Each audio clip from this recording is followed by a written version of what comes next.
Hi and welcome to Healthy Life Hacks. I'm Jennifer Jefferies, the present day wise woman, a realistic naturopath coming to you from the surfing beaches of Australia. This podcast is for those of you who are wanting to really rock your life and health and live from a place of prevention. Let's get into today's episode. Welcome to this week's podcast. I'm super excited that the guest I have on here today has been such an important part of my life for the last 12, 13 years. He has challenged me more than anyone on this planet in good ways and uncomfortable ways, but always leading to the good. He is a crazy Canadian. He is a pinnacle leader. He has traveled and lived in over 100 odd countries in this world. If I think of someone who I want to be when I grow up, it's this bloke. We are the same age. Well, no, I think I'm like 4 or 5 months older than you, but that's it. I think this is the guy version of me. And I love all that this man brings to the world. He has helped me grow into someone who's been able to find my range, which we're going to talk about today, but also to be able to help find me. That's huge. And I had a kick-ass life before I met this bloke. Well, I have something just that bigger than I ever dreamt of. He's trained millions of people around the world, so much mindset stuff. I can't rattle off all of his stuff, but I will promise that in the show notes, I'll put a link to everything you want to follow this guy in every way that you can. I love that he's recently started mastering reels like me, and that he's just so open to learning and being present on this planet. Please help me welcome, or I have the pleasure of introducing a beautiful soul in my world, Mr. David T.S. Wood. And it's weird, I don't call many people Miss, but for me, you are Mr. David T.S. Wood. That's funny. Hey, Jen, as always, it's always great to chat. And, I was actually planning on coming down to your place today. I know. I happen to be in Australia, but I'm like 3 hours away right now. But at least we get to hang out here and have a real deep chat. And then next time I'm in town, I'm going to be down there surfing with you. So that will be fun. Thank you. So we were talking about what to talk about because you have impacted so many areas of my life. Financially, by you helping me grow has helped me grow my businesses. My relationships are worlds apart to what they used to be. But a big part of it is me. You have helped me on so many levels learn to be unapologetically me. So many people nowadays, they just see the end result of what you've been kicking my ass to do for the last more than a decade, which is this, psychedelic, hippie, dyke, unicorn, glitter wearing me. Unapologetic. Unapologetically kick-ass human on the planet. Yeah, and you helped me. But comfortable, Jen, it was really interesting is even how you speak today. There's this ease with it all. Whereas I think in the early days, it was a lot of force, right? And it was kind of like, it was as if you were like consciously being something, where now I think it's just you. And it's so beautiful, and it can be crazy in one moment, and it can be deep and intimate and introspective and sensual. And so that whole tapestry now just feels in alignment versus, that one thing or the other. Because I think in the old days, do you remember, you were kind of either a crazy 10 out of 10, or you were like, you were the monk. Well, I was the recluse. I didn't want to play with anyone. Absolutely. Yeah. It's interesting, and you saying that just makes me remember when I was 17, 18-year-old in the army and freshly coming out and literally trying to work out who I was. I remember a girl, Wanda Body was her name, and I found her on Facebook only a few years ago and reconnected. But she said to me one day, Jen, you behave the way you think people think you should behave, being an out dyke. And I kind of went, and reflecting so many years ago, that's 40 odd years ago, she was right. I was working out who I was, where nowadays I'm really comfortable in our skin. But I had such a big growth point, which I'd love us to start into, was when I was on your island, your private island in Belize, as people have. Sounds very grand. Why don't we say?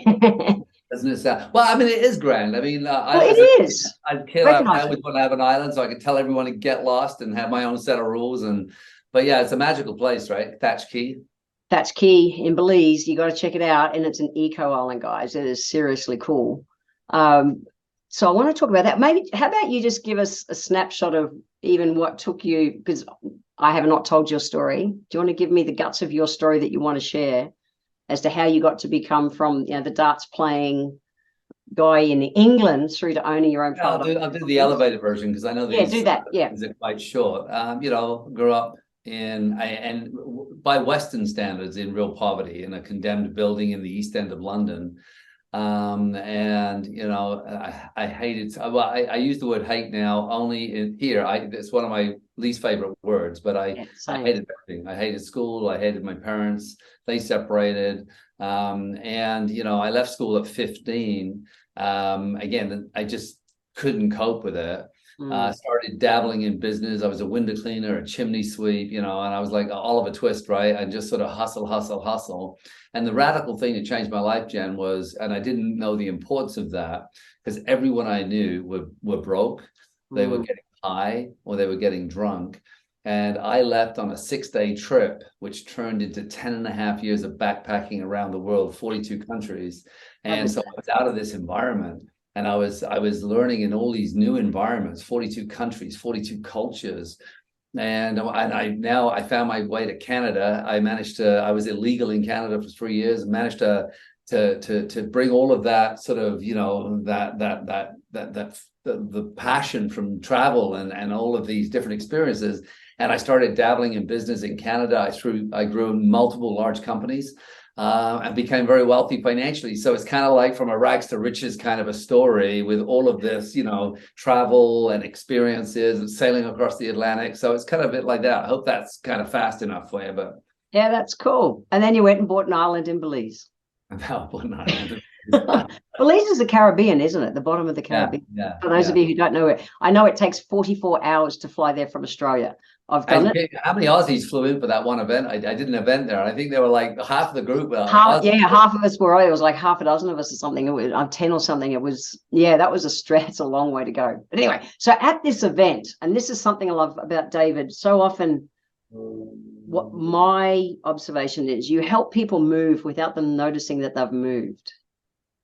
But in that case, and I'd been with you for a couple of years, through some programs by then, and I had been, doing some cool stuff. And I'll remember it. I've told this story so many times, including to the people involved, and that I share the story, they know. So we arrive on this island, 44 hours to get there. We're met with I was not drinking, so I haven't, like a virgin pina colada or something.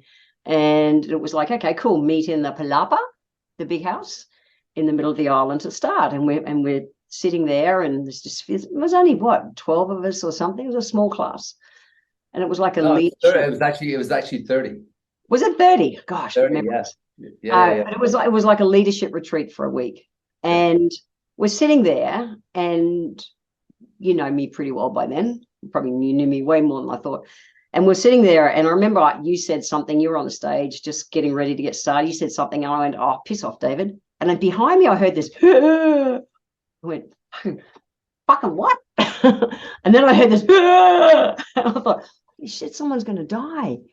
And turned around, and there was a woman sitting behind me who was a Mormon, and I had just crossed every line possible. I was the loud, in your face.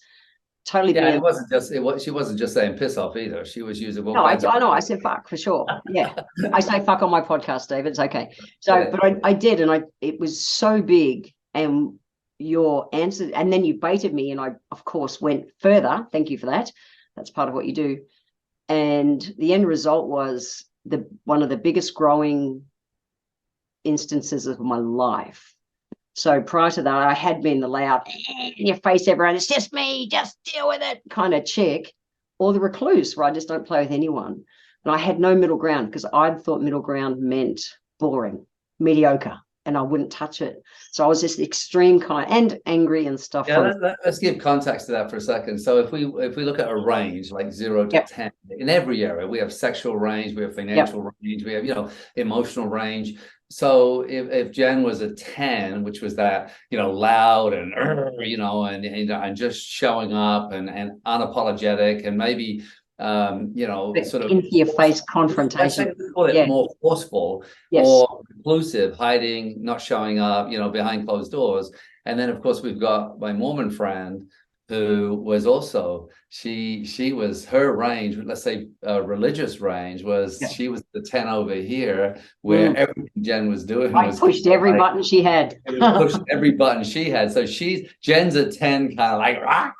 And this other person's a 10 in her spirituality, and then these two titans mix. So I was baiting them because together they both found a middle range where she found more tolerance and more understanding, and Jen was able to sort of soften and listen and right. So it was a really beautiful Huge.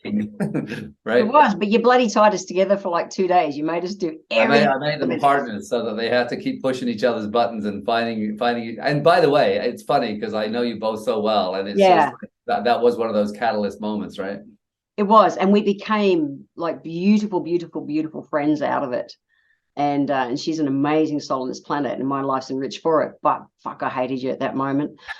But that's, you have the beauty of doing those things. So let's talk into that range, Dave, because you're right, it shows up in everything. It shows up in money, relationships, work, careers, everything we do. Yeah, and I think what I've noticed, I've trained over 1 million people, Jan, is that people find a comfort level maybe from a 4 to a 6, let's say. And we can encompass range. We could say, hey, you do anything, say you do everything. But what I'm saying is that people, because they want to fit in, and they're terrified, not everyone, but most people are terrified of what other people think of them and what other people are thinking about them, that they'll just sort of find a little window, maybe a 4, maybe a 3 to 5, 4 to 6 type of thing, and that's where they stay, and terrified to go and explore the depth of intimacy, or the depth of emotion, or the depth of truth, or I could go into every single realm, or to go to a 10, to go to that extreme where and again, if we talk, I'll use sexual as an example because it's interesting. So from tantric, which is about breath and intimacy and not chasing an orgasm. It's really about being present with another person and discovering something that's so. And then you've got the erotic side, with bondage and extreme, that, and that's all. We can all be comfortable in the whole range. But however, a lot of people in their sexual life, they'll find they'll learn something when they're young, and they'll be from a 3 to 4, and that's what they do for their whole life, right? Yes, agree. And then that shows up in, if we're not from my experience, if we're not exploring our range in one area, it means, we can be restricted in other areas too. So, yeah, it's an and in the end, we start to believe the story we're selling ourselves. Yes. We actually think this is who we are, right? I know on that island, if we come back to later on, Jen would not be seen in a dress, but you said, I said to you, don't tell the dress story, David. We're exploring a range, so we got yeah, okay. I did. And she's got makeup on, and everyone's in love with her, and she's softened, and she's got tears. So that hard kind of, the army kind of fighting the world, Jen had surrendered to this, and she knew she wouldn't live in a dress. And she didn't want to be in a dress, but she was okay to be in that dress for that moment of time and discover and feel something that she hadn't allowed herself to feel, right? And remember, when you came out, I've got to say this, you came out at a time in history where it wasn't cool to be gay. So I got kicked out of the army for being gay. It was really not cool. My brother would be just a little bit older than you, and he had to hide. He actually married someone because being gay in England meant it was almost like a death sentence, right? So yeah, in those days it was. Yeah. It's huge. It's huge what's possible. So, part of what I said that you help people do is I see that you're a master at helping people shift. It's like you don't realize you've shifted till you shifted. And trust me, when people who are listening, if you ever get a chance to meet Dave, that it's not that he's going to go and make you hang around with someone that you're that uncomfortable with, but how cool in life that I was able to step into someone with had such deep faith in a different way. And I, just understanding her faith was, something, and I'm the hippie Hindu versus, the devout Mormon, I got so much out of what her spirituality is to her. It was so good. I mean, you bring up something interesting there as a point, which I think could be a whole book, to be honest, is how, black and white thinking. And I think that one of the reasons and I'm saying this, and it may sound conceited, but I live such a beautiful life and everything's so easy. And it flows so easily because I don't have black and white thinking. I don't, when someone comes up to me and they have a polarizing point of view, I'm okay that they do. I don't need to change them, and it doesn't need to change me either. I can just be in a conversation with people or be in situations where, I don't have to have an answer. I can be in the question and live in the question without the answer. And it allows me to discover, like you did with her, is to surrender to a conversation of understanding that opens up all these new doors without you having to say, well, this is right and that's wrong. And I think most people live in black and white. And what I learned, and I think what happened, Jen, when I left England, I backpacked for 10.5 years and I left only for 6 days. So I didn't have a big plan to travel, but everything I thought was true, and every idea I had as a young man, I'd only learned from the people in my little tiny poverty-stricken area of the world. And so what I thought about French people or the Swiss, or what I thought about the world or Arabs or whatever, it was all just been told to me. And I had all of these preconceived ideas. And when I went out into the world and actually discovered it, now 110 countries, I realized that everything I knew was wrong. It was an assumption. And yet when I went into these cultures, I was able to listen and learn and open. And again, through this exploration of range, because, if you want to live in the world like that, if you want to live in deeper understanding, then allowing yourself to move through the range with people really allows you to understand people on a whole other level, right? Yeah, it does. And part of what you've also taught me, and I've actually done podcasts on it and reels and things over time, is that no matter what I do, 50% of people will love me and 50% of people will never love me, no matter what I do. That was so liberating, David. And then I don't hold my life back for other people. And we know it's not 50%, but it's just a good, I started doing this years and years and years ago, where I said I go on the 50% rule. Half the people I meet won't like me. Then I don't struggle when I meet someone who doesn't like me. And if you're going to show up, this is the challenge. When you show up authentically and you're yourself, a lot of people who are hiding or wearing masks, or if they're stuck in the 3 to 4 and you're flowing between a 2 and an 8 or a 1 and a 10, then you're going to piss people off just by your very nature, because your liberation, this freedom that you live under, will actually trigger them, and you're going to find people don't like you. And if you get caught up on that, but the here's the secret though, Jen. It's not that you go on the understanding that they don't like you, but you don't have to dislike them because they like you. So the freedom is, oh yeah, you're one of those. That's awesome. And when enjoy life, be here, right? So you don't get into that sort of being triggered to be, upset with them because they're upset with you, right? Absolutely. That was liberating for me. And definitely in my younger years, and whether it's a younger thing or not, although I remember in my younger years just saying, well, this is just me, kind of fucking get used to it. So I was caring about, but trying to show that I wasn't caring about the fact that they didn't like me. Where now I'm just me. There's nothing. You've taught me so well how to get the mask off and find my range. So thank you. You've given me a richer life. Oh. And we're going to put you in the dress again. Watch it. Shut up. Stop it. You are. I actually give this man credit for being the person who taught me how to cry. So as a child, when I was growing up, the more we cried, the more we were beaten. And I never cried thinking about it. I never cried for decades. And David helped me feel safe. So you do it every fucking time, mate. So she's going to cry. But this is the range. This is the range we're talking about. This example is that. But so again, I know it's so hard because range is such a big, vast subject. But being comfortable with our emotions and showing that is one, let's say that's in the 1s and the 2s, right? And being a ferocious warrior that stands up for a friend, and will fight with every ounce of the body is, let's say that's the other end of that emotional range. And we want to be as comfortable in that softness as we are in that ferocity, right? Without the anger. I think ferociousness without anger is really the key, right? So, were you about to cry? See, I let you off the hook. I distracted you. Thank you. You didn't distract me. I allowed it. I did it. It's finished. Thank you. But that's been a precious thing for me. That's been that I was able to feel emotions, and that's made such a different thing, such a difference to my, my relationships in life, to be able Well, to. I look at the primary one with Alice, and I just watch the love that you openly share together, and that intimacy that you share, even every time you're online, when you stand together and you look at each other's eyes and, hey, Miss Alice, hey, Miss, and there's that beautiful softness and that vulnerability that you're not talking about, you're demonstrating, and people are witnessing by watching. And that's the beauty of living in range, is that you don't have to talk about range. You inspire people. When people see your courage, it's like the first person out on the dance floor, you're at a wedding.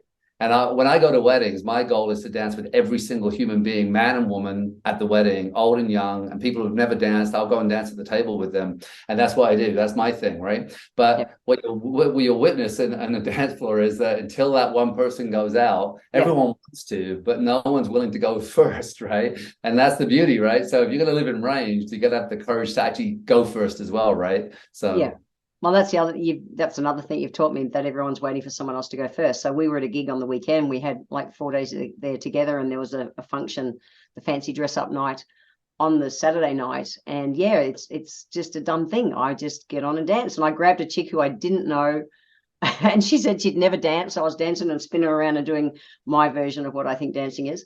And she said, thank you. And there was no one else there yet, dancing. And she thanked me. She'd never danced like that. And I didn't know who she was. She was just a chick standing on her own. I went, come on, let's dance. And it was great. We both had a really cool time with it. So there's so much possible. By the way, you look beautiful. I was there. Well, thank you. Yes, you were there. I'm going to cut this off right now, because I want to make a part 2, because I'm known for short bites within my podcasts. Sure. So I'm just going to take a breather. Guys, check into the next episode where I'm going to continue with Mr. David T.S. Wood. But I hope you've enjoyed this touch on our range. And go to the show notes too, because I'm going to put links on how to follow David and everything he does. I recommend that to the max. I want to thank you for being here today. If you enjoyed my podcast, please let me know by leaving a review on Apple Podcast. Every month, I draw one lucky person who leaves a review on Apple Podcasts to have a free 1-hour consultation with me. Be sure to subscribe to the show wherever you're tuning in from, so that you always catch the next episode. And if you would like to receive a free copy of my Feed Your Body ebook, simply click the link in the comments below. Join my newsletter and we will get that free ebook sent to you. I welcome your emails, and you can write to me at podcast@healthylifehacks.com.au. Until next time, remember, when it comes to life, live it, love it, and get on with it.